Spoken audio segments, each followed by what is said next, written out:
Bonjour, Gmara de Ta'anit, on est au chapitre 2, on est à la page 16b, puis après au milieu de la page, on est donc précisément à Ve'ela Bamikdash Ma'omer, à cet endroit précis. Donc qu'est-ce que va nous faire maintenant la Gmara? La Braïta qu'on avait donc présentée, en fait elle n'était pas finie, elle se continue, d'accord? Et on va maintenant en fait décrire ce qui se passait concrètement dans le temple à propos donc du Shaliach Tzibour. Qu'est-ce qu'il devait dire? Du coup, alors, donc c'est la suite directe, hein, pas de résumé. Regardez, ça va avec la vidéo de la page 16b1, comme je l'ai appelé. Hein. Alors, Ve'ela bamikdash ma'omer, mais que dit-il le Shaliach Tzibour finalement dans le temple? Alors finalement, c'est moi, c'est un petit peu en trop. Alors, Elohé Israël mina olam, ve'ad ha'olam baruch goel Israël. Alors, baruch ata Adoshem, Elokeinu. Alors, écoutez, il y a plusieurs versions ici. Je vois, il y a deux, trois commentaires. J'ai pas très bien compris. D'ailleurs, il y a un signe que je ne connais pas du livre de Hardscroll, une espèce de petit 1, de petit 4. Je ne sais pas si vous avez le livre le même que moi. C'est pas un commentaire. Alors peut-être c'est le commentaire 14, mais ils se sont trompés. Ils ont mis peut-être. Voilà, c'est ça. C'est en fait le commentaire 14 qui a écrit. Je ne sais pas pourquoi ils ont mis sans faire exprès des crochets, ce qui donnait l'impression d'avoir deux commentaires. Bon, ben, il y a des fautes de frappe même dans Hardscroll. Alors on continue. Alors qu'est-ce qu'il nous dit ici? Alors je répète, hein, alors mais que dit-il? Baruch Adoshem Elohim, alors Elohim est entre parenthèses, c'est pour ça qu'il y a un commentaire, ou bien Elohé Israël, Mina Olam, Ve'ada Olam, Baruch Goel Israël. Alors le gras nous explique le commentaire. Supprime le mot Elohim du texte, conformément au texte qui apparaît dans les chroniques 1, 16, 36. Donc a priori, c'est tiré du livre des chroniques, et dans le livre des chroniques, il n'y a pas le mot Elohim en plus. Or ici, ils l'ont mis. Alors c'est pour ça qu'ils l'ont mis entre parenthèses, justement, parce que ça semble pas tout à fait normal qu'il se trouve là. Rachi, lui, semble avoir la même version du texte que le gras, c'est-à-dire que pour Rachi, il n'y avait pas non plus le mot Elohim. Le mot Elohim semble en trop, tout simplement, pour ceux qui aiment ce type de commentaires. On en a vu beaucoup, hein, pour ceux qui ont étudié la Gemara. Vous avez remarqué que souvent, vous avez donc des crochets, des commentaires sur un problème de mots, entre parenthèses, qui, a priori, nous dit qu'il y a plusieurs versions. Quoi. Alors, en tout cas, ici, dans cette version, ils l'ont rajouté, mais ils l'ont mis entre parenthèses parce qu'il semblerait que Rachid n'avait pas cette version, et même le gras n'avait pas cette version. Alors, donc on reprend, hein, Ve'ela Bamikdash Ma'omer. Donc qu'est-ce qu'il dit dans le temple, le Shaliach Tzibour? Baruch Adoshem Elohé Israël, Mina Olam Ve'adolam, Baruch Goel Israël. Il va terminer la première bénédiction, qui est spécifique aux jeunes, donc, hein. Béni soit Hachem, Dieu d'Israël, du monde jusqu'au monde, béni soit le libérateur d'Israël. Bon, c'est la bénédiction qu'on connaît, a priori, du Goël Israël qu'on a dans la Hamida. Hein. Alors, c'est-à-dire qu'après la récitation du début de la bénédiction, nous explique ici le commentaire de Goël Israël, et avant de conclure, le Shaliach Tzibour insère la prière ici, Mishéana et Avraham Behar Moria, c'est-à-dire celui qui répondit à Abraham au mont Moria, lui vous répondra, écoutera le son de votre plainte en ce jour. Donc ce passage-là, il est rajouté, et alors il va continuer, il va conclure, mais il va conclure d'une manière légèrement différente. C'est-à-dire que normalement, qu'est-ce qu'on dit? Baruch ata Adoshem, Goel Israël. Ça, c'est la bénédiction habituelle. Mais là, vous avez vu qu'au lieu de dire Baruch ata Adoshem Goel Israël, il doit dire Baruch ata Adoshem, Elohé Israël, Mina Olam Ve'ada Olam, Baruch Goel Israël. Vous voyez, une espèce de rajout particulier, un petit changement. Mais évidemment que le sujet est le même, c'est toujours la libération d'Israël, le libérateur d'Israël. Donc le sujet de la bénédiction est la même que celui qu'on fait tous les jours, sauf que on a changé légèrement la formulation. Il y a une toute petite différence. Alors, il poursuit le commentaire en bas. Bien que la Braïta fasse référence à la première partie de la conclusion en parlant simplement Baruch Adoshem Eloké Israël, si on regarde un petit peu avant notre Braïta, quand elle disait que cette bénédiction est bien la même que la Hamida, elle parlait bien de la bénédiction où ça se termine comme ça, Baruch Ata Adoshem Goel Israël. Donc elle fait référence à celle-là. Eh bien, malgré tout, il peut s'agir en fait d'une notation abrégée. Donc ici, bien que la Braïta, donc je répète, fasse référence à la première partie de cette conclusion, simplement par Baruch Adoshem Eloké Israël, et à sa conclusion par Baruch Goel Israël, il peut s'agir en fait d'une notation abrégée. C'est-à-dire que le fait d'écrire dans la Gemara, dans notre Braïta, à la fin Baruch Goel Israël, peut-être en fait c'est toujours Baruch Adoshem, mais il y a une sorte d'abréviation pour pour dire, voilà, c'est comme ça qu'elle doit être faite. Le Rambam, lui, il dit, alors il dit autre chose, il affirme que la bénédiction commence effectivement par Baruch Ata Adoshem Elokei Israël, comme c'est écrit, comme on vous l'a dit dans la Braïta, et conclut par la formule habituelle Baruch Ata Adoshem Goel Israël, voilà, carrément. Donc, ce qu'on nous a dit juste avant, voilà, c'est-à-dire que c'est une abréviation. Quand à la fin il termine la bénédiction en disant Baruch Goel Israël, c'est juste que, voilà, ils ont écrit vite la fin de la bénédiction, mais c'est Baruch Ata Adoshem Goel Israël comme on la connaît. Donc on rajoute Baruch Adoshem Elokei Israël Mina Olam Ve'ad Haolam et on termine Baruch Ata Adoshem Goel Israël. Mais la Gemara a écrit Baruch Goel Israël, donc on a l'impression qu'il ne faut pas dire Baruch Ata Adoshem Elokei Goel Israël. Mais le commentaire ici semble dire a priori que de toute façon, vous voyez qu'au début de la Braïta, on avait bien fait l'allusion à la bénédiction de Baruch Ata Adoshem Goel Israël, et que quand on écrit comme ça Baruch Goel Israël, c'est juste une manière abrégée de représenter la bénédiction, pour peut-être pas rajouter le nom de Dieu pour rien dans le texte. Voilà. Bon, alors, on continue. D'ailleurs, je vais vérifier quelque chose. Dans la Gemara elle-même, comment ils écrivent Baruch Adoshem, et normalement, ils écrivent simplement avec le He, donc... Oui, c'est un peu bizarre pourquoi ils n'aient pas rajouté pour 2 mots.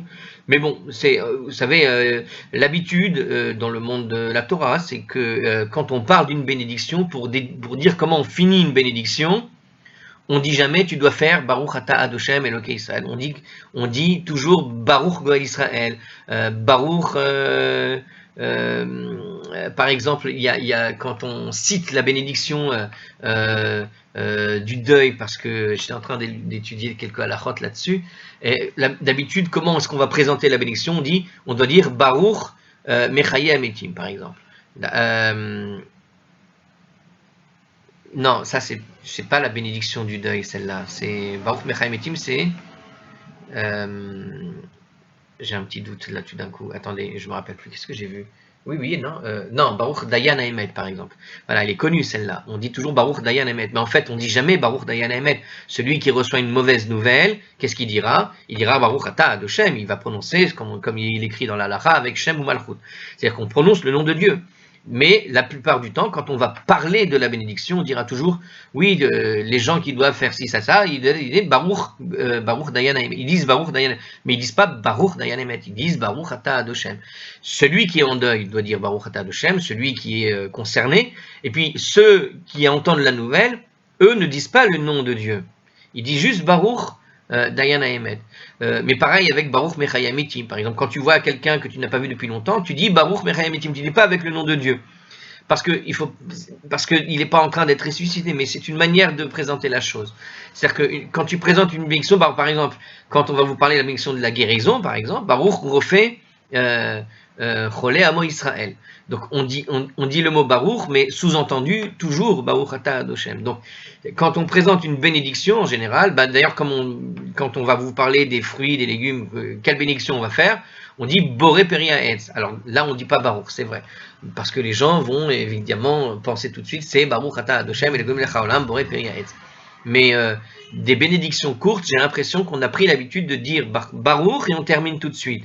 Comme pour dire, c'est pas Baruch Ata Adoshem Elokeinu Melech Haolam, mais c'est juste Baruch Ata Adoshem Boré, Baruch Ata Adoshem Mechaye, Baruch Ata Adoshem, etc., etc. Cette espèce d'abréviation qui sous-entend que juste après tu dis Baruch Ata Adoshem et non pas Baruch Ata Adoshem Elokeinu Melech Haolam. Bon, en tout cas, c'est une manière abrégée en général de présenter une bénédiction. Et c'est comme ça que l'ont entendu le Rambam et d'autres dans ce commentaire, on le voit comme ça. Donc a priori, il n'y a pas de difficulté majeure. Allez, on continue. Donc, justement, qu'est-ce qu'il doit dire? Il doit dire cette bénédiction. Béni sois-tu Hachem, Dieu d'Israël, du monde, roi jusqu'au monde, du monde jusqu'au monde. Hein, c'était le sujet de la semaine précédente, de la vidéo d'avant. Béni soit le libérateur d'Israël. Alors, on continue, donc. À partir de là, Vehen Onin Acharav, et après, ils répondront après lui. Donc le Chazan, c'est lui qui dit. Alors, je me rappelle que hier, enfin, dans la vidéo précédente, j'avais compris qu'on devait dire ces 2 bénédictions, mais en fait, pas du tout. En réalité, c'est le Chazan seulement, le Shaliach Tzibour, qui dit la première bénédiction qui avait été citée, hein, celle où on ne doit pas dire Amen. Mais en fait, la première partie de la bénédiction, c'est celle-là que dit le Shaliach Tzibour. Et la deuxième partie, le Baruch Shem Kevod Malchuto, nous dit la Gemara ici. ils répondent Amen, Baruch Shem Kevod Malchutel Olam Vaed. Donc c'est ça qu'il disait à la place du Amen dans le temple. Hein. Et les membres donc de l'assistance répondent après lui, béni soit le nom de gloire et de sa royauté pour l'éternité. Vechazan Knesset, Omer Lahem, et le Chazan de la synagogue dira ensuite, alors je rappelle que dans le terme de la Gemara, de la Braïta, le Chazan n'est pas le chantre. J'en ai parlé juste avant. En vérité, le Chazan, dans le langage de la Gemara, du Talmud, c'est une sorte de gabaï. Donc il a un rôle, mais qui n'est pas celui qu'on connaît aujourd'hui dans les synagogues. Celui qu'on connaît aujourd'hui dans les synagogues, c'est le Shaliach Tzibur. C'est celui qui est envoyé devant l'arche pour pouvoir faire la prière pour tout le monde. Là, ici, c'est pas lui dont on parle. Par contre, ici, c'est une sorte de gabaï, c'est le shamash, celui qui... Voilà, c'est un assistant de synagogue, nous dit ici la traduction. Donc l'assistant de la synagogue, qui n'est pas le Chazan, hein, leur dit ensuite, Tikaru Kohanim, Bene Aaron, Tekaru, sonnez une tekiya Kohanim, fils d'Aaron, sonnez une tekiya, donc il sert une sorte d'intermédiaire avec la communauté, donc il a toujours un petit peu ce rôle, mais il a un rôle un peu moins prestigieux, on pourrait dire, que le Shaliach Tzibur, hein, celui qui est envoyé à la place par le Tzibur pour faire la prière. Vechoser veomer mi she'ana et Avraham be'amoria hu yarane etrem ve'ishma bekol sarakatrem ayom azeh. Et alors, il va répéter la prière qu'on a déjà donc prononcée par le Shaliach Tzibur. Donc c'est lui qui répète ou c'est le Kaal pour le coup. Je relis 2 secondes. L'assistant de la synagogue leur dit ensuite sonnez une tekiya Kohanim, fils d'Aaron, sonnez la tekiya. Il répète alors, donc ça semble être lui pour le coup, et donc il va dire quoi? Il va redire cette phrase, hein. Celui qui répondit à Abraham au mont Moria, lui il vous répondra et écoutera le son de votre plainte en ce jour. Donc c'est la phrase qu'on a rajoutée dans la bénédiction de Goël Israël. Hein. Ici on est en train de spécifier exactement ce qui se passe sur la bénédiction de Goël Israël. Très bien. Alors un petit commentaire quand même dans le temple donc. Alors, il fait une sorte de résumé, je pense. La prière, celui qui répondit à Abraham, etc., elle est prononcée tout d'abord par le Shaliach Tzibur, donc, avant la conclusion de la bénédiction de Goël Israël. Donc ça, c'est clair. Ensuite, elle est répétée par l'assistant de la synagogue, après la conclusion de la bénédiction, et juste avant la sonnerie du shofar. Donc, il va appeler les gens à dire le shofar, à sonner le shofar. Avant qu'il ne sonne le shofar, il va répéter en quelque sorte ce passage, et ensuite, on va sonner le shofar. Alors c'est intéressant de voir ça parce que, vous savez quoi, moi j'ai prié pendant longtemps dans une synagogue où tu avais toujours en quelque sorte 2 chazanim. C'est jamais un chazan. Chazanim au sens de Shaliach Tzibur. Tu as toujours 2 Shaliach Tzibur. Mais en fait, tu as toujours le Shaliach Tzibur et quelqu'un qui vient l'aider en quelque sorte. Et il y avait comme ça par tradition, coutume... c'est les Algérois, ils font ça. Les Algérois, ils maintiennent une coutume particulière, donc dans certaines prières, avec une obligation de répéter précisément tel et tel passage. Bon, alors on n'est pas dans les passages du jeûne ici, dans le temple, mais regardez, la ressemblance ici, elle est frappante entre cette idée que le Chazan, qui est donc le Shaliach Tzibur pour le coup, c'est-à-dire qu'il y a toujours le Shaliach Tzibur, c'est-à-dire un envoyé de la communauté qui va faire la prière pour tout le monde, un ministre officiant, et un aide-ministre officiant. Vous avez toujours les deux, ministre officiant et l'aide-ministre officiant. Donc le ministre officiant va faire donc sa prière, et puis il y a des phrases qui vont être répétées par l'aide du ministre officiant, tout ça de manière toujours très mélodieuse. Donc le ministre officiant fait une phrase bien précise à voix haute, et ensuite... l'aide doit répéter cette phrase, et puis ensuite la communauté répète à la fin. Et dans plusieurs endroits de la prière, c'est comme ça. Et ça ressemble énormément à ça, et on voit ici que c'est très réglementé ici dans la Torah. Donc, comme quoi, hein, il y a des coutumes, souvent, on peut les critiquer, parce qu'au fond, on a l'impression que c'est une sorte de lubie de chanteur qui veut chanter comme ci, comme ça. Mais des fois, en fait, il y a peut-être une source qui est beaucoup plus... profonde, et on voit ici une ressemblance quelque part avec ce qui s'est passé dans le temple, et que quelque part cette coutume probablement devait être en relation avec ce qu'on voit ici. D'accord? Une espèce de répétition obligatoire, traditionnelle, qui était faite dans le temple, donc une espèce de mimétisme avec ce qui se passait dans le temple. Alors on continue, donc il nous disait ici dans le commentaire, la sonnerie du shofar ensuite, elle sert en quelque sorte de véhicule vers Dieu pour la prière du jour de jeûne. Donc c'est il nous dit ici en gros que on a répété cette phrase particulière en rapport au jour de jeûne dans la bénédiction de Goël Israël. On a donc répété ce morceau, et ce morceau, quelque part, il part dans le ciel avec le son du chauffard, en quelque sorte, une sorte de véhicule. Alors c'est pourquoi la sonnerie du chauffard doit être clairement liée à la bénédiction qui est spécifique au jeûne. D'ordinaire, la sonnerie du chauffard retentit immédiatement après la conclusion de la bénédiction. Cependant, dans le temple, la conclusion de la bénédiction est suivie de la réponse. Donc les gens répondaient Baruch Shem Kevod Malchut Olam Vaed, béni soit le nom de la gloire de sa royauté pour l'éternité, plutôt que par Amen. Or cette réponse a elle-même la forme d'une bénédiction. Donc c'est vrai que la différence entre Baruch Shem Kevod Malchuto et Amen, c'est que Amen, c'est un petit mot qui veut dire ce qu'il veut dire, effectivement, qui veut dire c'est la vérité, on a confiance, que tu veux. Mais Baruch Shem, il y a déjà une forme de bénédiction, c'est comme une petite bénédiction en rajout. Et donc cette bénédiction, on l'accompagne avec le chauffard. Le fait de sonner le chauffard, nous dit le commentaire, après cette réponse, conduirait à croire que la sonnerie porte sur la bénédiction de Baruch Shem Kevod Malchuto, et non pas sur la prière de Mi She'ana et Avraham. Alors pour cette raison, justement, c'est pas une répétition, c'est pas une lubie, c'est que comme on va sonner le chauffard juste après la bénédiction, or après la bénédiction, au lieu de dire Amen, on va dire Baruch Shem, on aura l'impression que le chauffard a été sonné pour le Baruch Shem Kevod Malchuto. Or ce que ne veut pas justement ici le temple, et que les gens s'imaginent, c'est qu'on n'est pas en train de sonner le chauffard pour Baruch Shem, mais pour la phrase qui était avant. Et c'est pour ça que l'assistant va répéter la phrase du jour, qui consiste à dire donc celui qui répondit à Abraham, etc. Et cela après qu'ils aient effectivement dit Baruch Shem Kevod Malchuto en guise de Amen. Voilà. Eh bien, c'est très clair ce commentaire, une bonne explication qui permet aussi de cerner quelques coutumes modernes dans quelques synagogues ici et là. Alors, le même format est appliqué à la conclusion et à la bénédiction suivante. Donc on a la même chose. Ici, il nous dit en commentaire, puisque c'est Sartre qui parle ici, il nous dit que, en gros, ce qu'on vient d'expliquer, c'est une sorte l'archétype, c'est le modèle pour tout ce qui va suivre derrière. Donc on va faire pareil pour chaque bénédiction, on va répéter les conclusions spécifiques, etc. Et donc c'est ce que va nous faire en fait la Gemara, elle va nous dire la suite. Il s'agit là en fait de la première des 6 bénédictions supplémentaires. Ce qu'on va vous dire ici tout de suite, là, dans la suite de la Braïta, c'est maintenant on va aborder les 6 bénédictions supplémentaires. Donc on est revenu sur le Goël Israël, qui n'est pas supplémentaire. Et maintenant, là, la Braïta présente la première des bénédictions supplémentaires, mais elle va nous présenter que ces deux-là, quelque part, comme pour dire, c'est le modèle, et c'est comme ça qu'on va faire partout. C'est ce que veut nous dire ici le commentaire, grosso modo. C'est ça. Alors, on continue.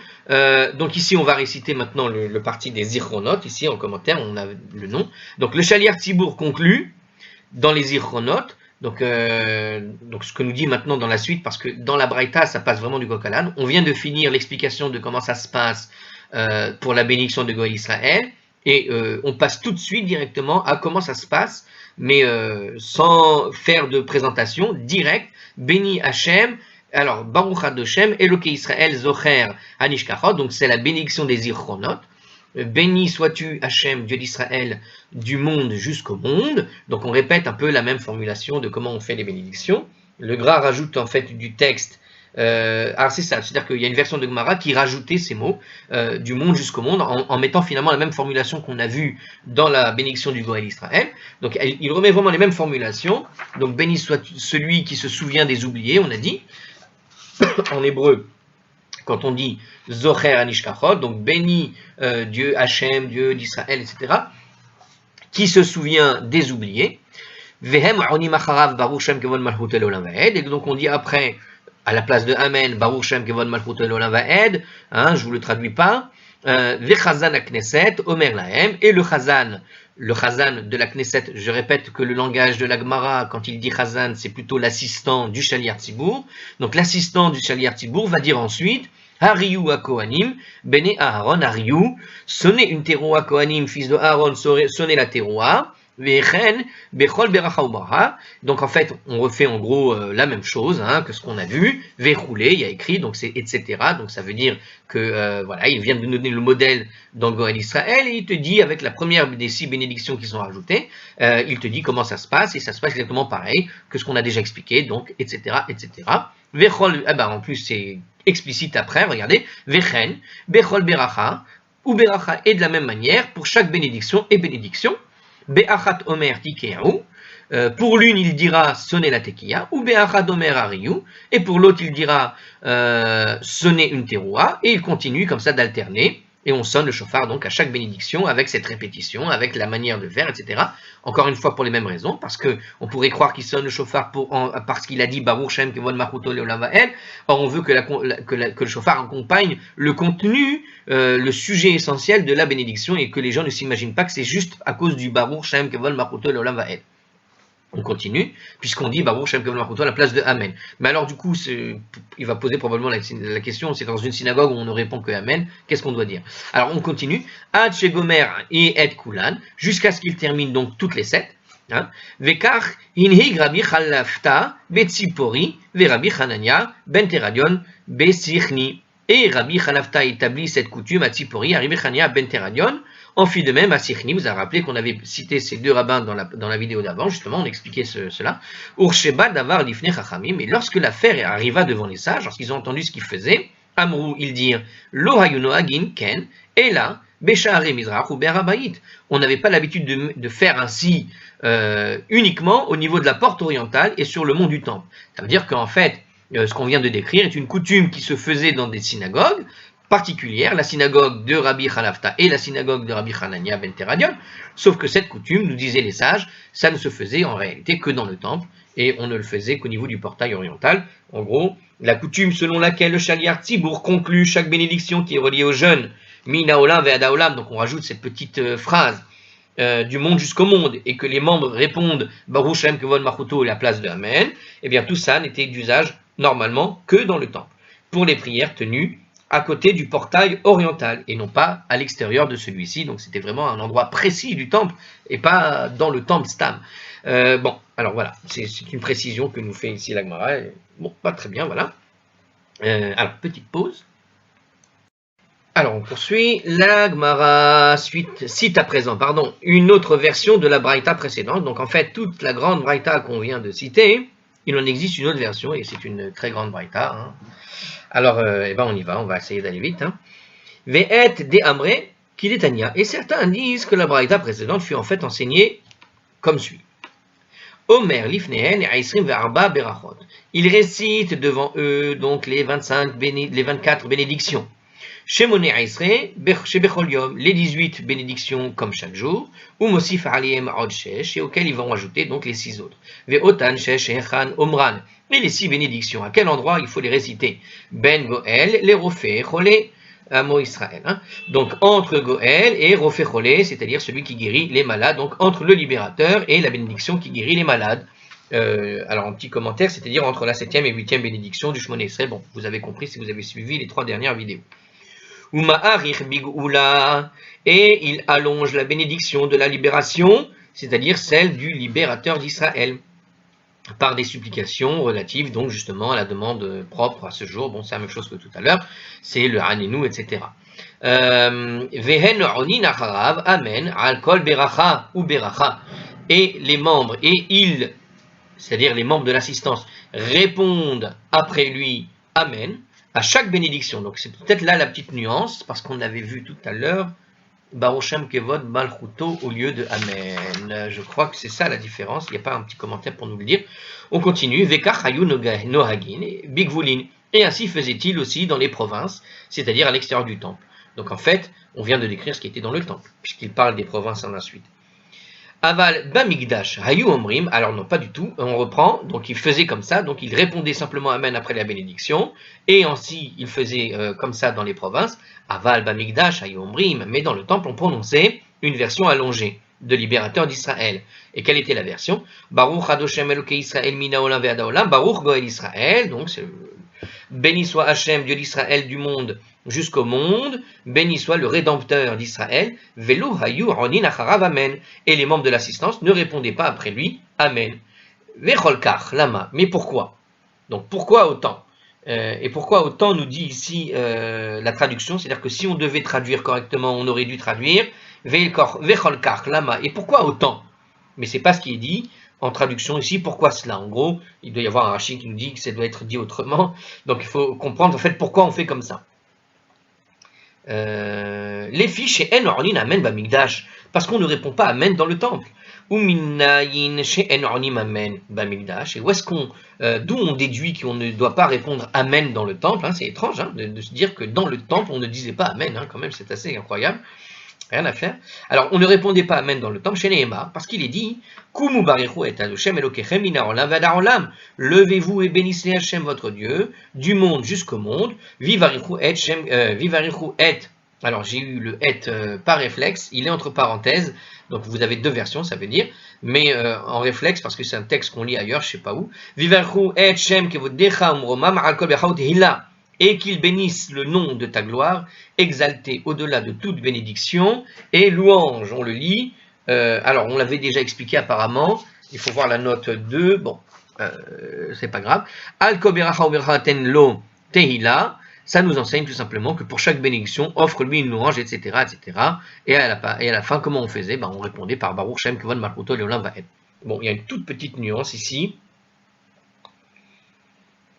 Alors j'ai pas une assez bonne mémoire pour me rappeler ce qu'on a dit avant, je vois pas très bien où se trouve la nuance. Alors peut-être la différence, peut-être c'est que dans la braïta précédente on avait cité les coutumes de Rabbi Khalafta et de Rabbi Hanania, ici on la cite pas. Remarquons on n'a pas fait les détails. Bon. Ok. En tout cas on a donné une autre version, peut-être cette version est entre guillemets plus courte que la précédente, mais elle permet plus ou moins de confirmer en tout cas ce qui a déjà été dit à plusieurs reprises, les deux trois choses essentielles, c'est-à-dire on ne dit pas Amen dans le temple, on le remplace par Baruch Shem Kevon Malchuto, mais c'était pas écrit, là c'était déduit par contre. J'arrive pas à cerner vraiment la différence. Bon, allez on continue, c'est pas grave. L'Agmara nous cite une autre braïta maintenant, nous dit Hartzkol, qui va discuter de l'ordre des bénédictions des jours de jeûne qui sont récités dans le temple, ainsi qu'un épisode qui concerne la vie de Rabbi Khalafta et Rabbi Hanel. Donc en fait on continue, c'est étrange, on a l'impression de répéter deux fois les mêmes choses. Il doit y avoir des nuances sur quelques mots ici et là. Alors, Tanoura Banan. Les sages ont enseigné dans la Braïta, à la Rishonot ou Omer, pour la première bénédiction, il doit terminer par quoi? Baruch Adoshem Elokei Israël mina olam ve'adolam Baruch Goel Israël. Donc vraiment on répète. Béni soit Hachem, Dieu d'Israël, du monde jusqu'au monde, béni soit le libérateur d'Israël. Et alors, ils répondent après lui, béni soit le nom de gloire de sa royauté, etc. Donc, Baruch Shem Kevon Malchuto Leolam Vaed. Vechazan Akneset Omer, et l'assistant de la synagogue dira ensuite, Tikaru Kohanim Tekaru, sonnez Ntekiya Kohanim, sonnez la Tekiya, Vechoser Veomer, Mishéana et Avraham Be'amoriyahu Yarani Etrem Beishma Bekol Sarakatrem Ayom Mazé. L'assistant de la synagogue répète alors, après le Shaliach Tibour, et dit, celui qui répondit à Abraham au mémorial lui répondra, écoutera le son de votre plainte en ce jour. C'est vraiment la même chose que ce qu'on a dit au début de notre vidéo. Et alors, il y a une parenthèse ici, ça veut dire que c'est pas pareil partout. Vehen tokain umari'in vetokain. Et alors, ils font retentir la tekiya, teroua et tekiya. Donc, à la conclusion de cette bénédiction, ils faisaient retentir, voilà la différence. Donc, dès qu'on terminait la bénédiction, on faisait retentir le shofar. Et certains ont effacé les mots, comme on l'a mentionné dans le commentaire qu'on avait déjà fait un peu plus haut à la page 15b apparemment. Et certains commentateurs pensent qu'on ne sonnait simplement qu'une tekiya. Voilà, parce que ici ça donne une tekiya, une teroua, une tekiya. Là-bas on pensait que c'était qu'une tekiya. Et c'est pour ça que ça c'est entre parenthèses. Bon, alors. Mais quelle est la différence avec tout à l'heure? En fait, quasiment aucune, à part cette parenthèse. Alors je ne sais pas quoi vous dire. La Braïta, en tout cas la Gemara, a été faite comme s'il y avait une sorte de répétition, mais ils disent que c'est pas la même chose. Donc il faudrait être un peu plus attentif, mais ça prendra du temps de faire une comparaison vraiment attentive. Il faudrait que je le fasse en dehors de la vidéo. Alors on continue. Ve'al hashniya hu omer, et pour la deuxième bénédiction, il dit en conclusion, Baruch Adoshem Elokei Israël mina olam ve'adolam Baruch zocher she'anish kachot. Béni soit Hachem, Dieu d'Israël, du monde jusqu'au monde, béni celui qui se souvient des oubliés. Donc c'est vraiment la même chose que ce qu'on a dit tout à l'heure. Ve'en onin macharav Baruch Shem kevon malchuto leolam vaed. Et après eux, ils répéteront Baruch Shem kevon malchuto leolam vaed à la place de Amen. Donc Vechazan Akneset Omer, et l'assistant de la synagogue dira ensuite, Hariou Bene Aaron Hariou, sonnez une teroua, fils d'Aaron, sonnez la teroua, Ve Omer, L'assistant de la synagogue dit alors celui qui répondit à nos ancêtres à la mer des joncs, lui vous répondra, écoutera le son de votre plainte en ce jour. Et alors il faut retentir la teroua, puis la tekiya, puis la teroua. Donc ici, vous avez une différence. Je l'ai trouvé la différence. Non, c'est toujours la même. Non, voilà, non, je ne vois pas de différence. C'est-à-dire qu'il y a bien on alterne exactement pareil que ce qu'on avait dit au début de notre vidéo. C'est-à-dire qu'on fait bien tekiya, teroua, tekiya, puis on passe à la bénédiction d'après, teroua, tekiya, teroua. Donc voilà, hein, le son court, le son long, le son court, ou le son court, le son long, le son court. Le son long, le son court, le son, on va le dire entre parenthèses, facteur, court, long, court, et puis à un moment donné, on alterne long, court, long, d'accord? Une fois l'un, une fois l'autre, en commençant par le long, court, long, d'accord? Et il nous le dit, voilà, donc c'est la même chose que tout à l'heure. Hein, alors, vechen bechol beracha ou beracha, et ainsi de suite pour chaque bénédiction du jour de jeûne. Beachat omer tikru, beachat omer ariou. Dans un cas, il va faire le son d'abord long, c'est-à-dire long, puis court, puis long. Et dans un cas, il va faire court, puis long, puis court. Sauf que ça explique le commentaire qui disait que on enlève la parenthèse à un moment donné. Il y avait un texte entre parenthèses qui a été enlevé, qui explicitait un peu mieux de quel son il s'agit. Or, selon l'interprétation de comment on peut lire la chose, je vais vous dire pourquoi ils le mettent entre parenthèses. Parce que soit on faisait effectivement un tarat et une sorte de ratar, hein, si on peut dire, hein, pour ceux qui connaissent, hein, tarat, c'est-à-dire tekiya, teroua. Teroua, le symbole, c'est le resh. Donc on dit tashrat, tarat, etc. Donc ici, on fait tarat ou ratar, quelque chose d'assez rare qu'on ne fait jamais. Donc certains, ils pensent qu'il ne faisait qu'une tekiya. Et quand il décrit tekiya, puis teroua, puis tekiya, quelque part, peut-être, il décrit comment ça doit se dérouler selon les sonneries quand elles vont venir. Donc la première, c'est une tekiya, à la bénédiction d'après, une teroua, à la bénédiction d'après, une tekiya. Et il poursuit ce raisonnement-là quand il présente comment doit être fait la bénédiction. Mais en fait, on est en train de présenter la deuxième, c'est-à-dire la teroua, qui se trouve effectivement entre la tekiya et la tekiya dans la première version qui était entre parenthèses. Je ne sais pas si vous me suivez, mais bon, c'est vrai que bon, il y a une partie du raisonnement qui est dans la tête, c'est difficile à exprimer tout ça. Bon, c'est un petit détail, ceux qui suivent normalement ont compris. Alors, donc on a dit dans une il va faire une tekiya, etc. Ou bien seulement la tekiya, selon les commentaires, il y a des commentaires qui disaient que c'est seulement une tekiya et pas tout le reste. Donc soit il fait une tekiya, donc en tout cas, dans la première, il commence par la tekiya, dans la deuxième, il commence par une teroua, où il fait juste ça, et il alterne jusqu'à la fin des bénédictions. Jusqu'à ce qu'il ait donc achevé toutes les 7 bénédictions. Et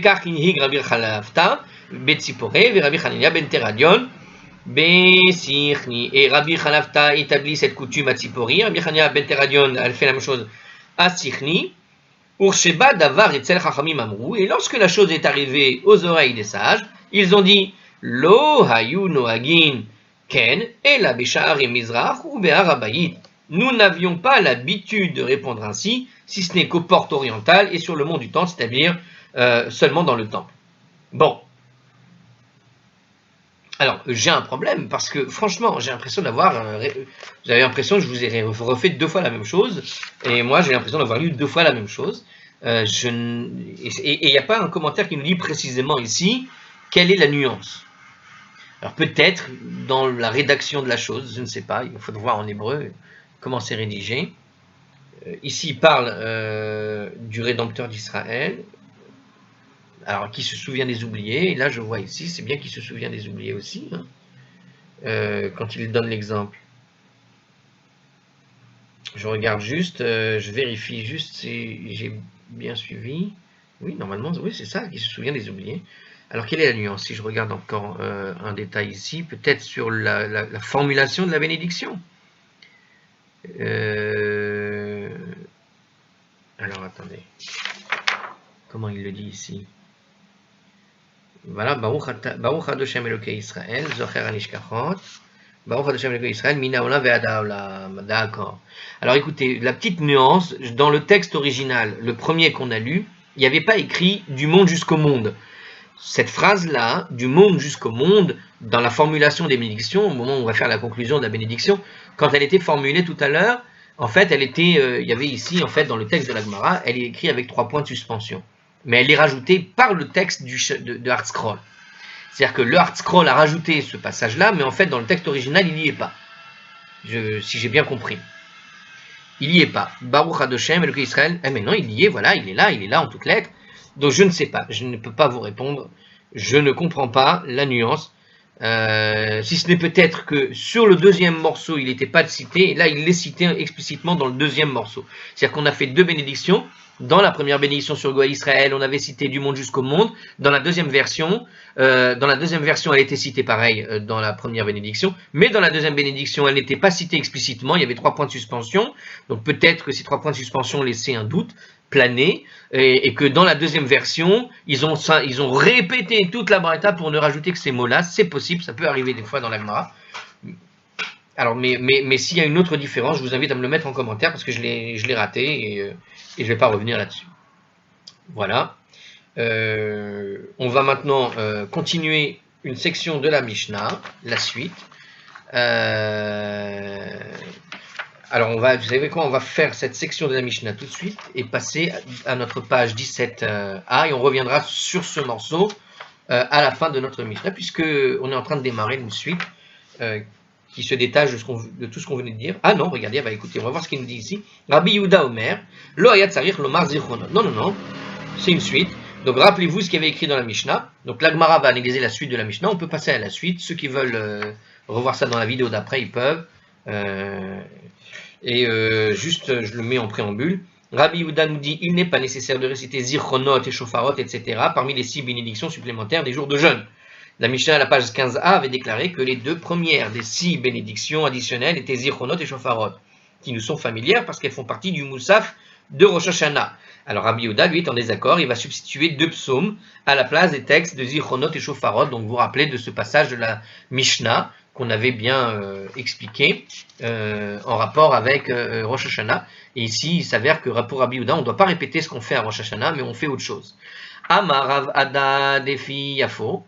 Rav Ada de Yafo a dit, Maïta'ama de Rabbi Yehuda. Quelle est la raison pour Rabbi Yehuda? Pourquoi est-ce qu'il faut changer les versets de Zichronot Shofarot? Les filles chez En Omrim Zichronot ve Shofarot.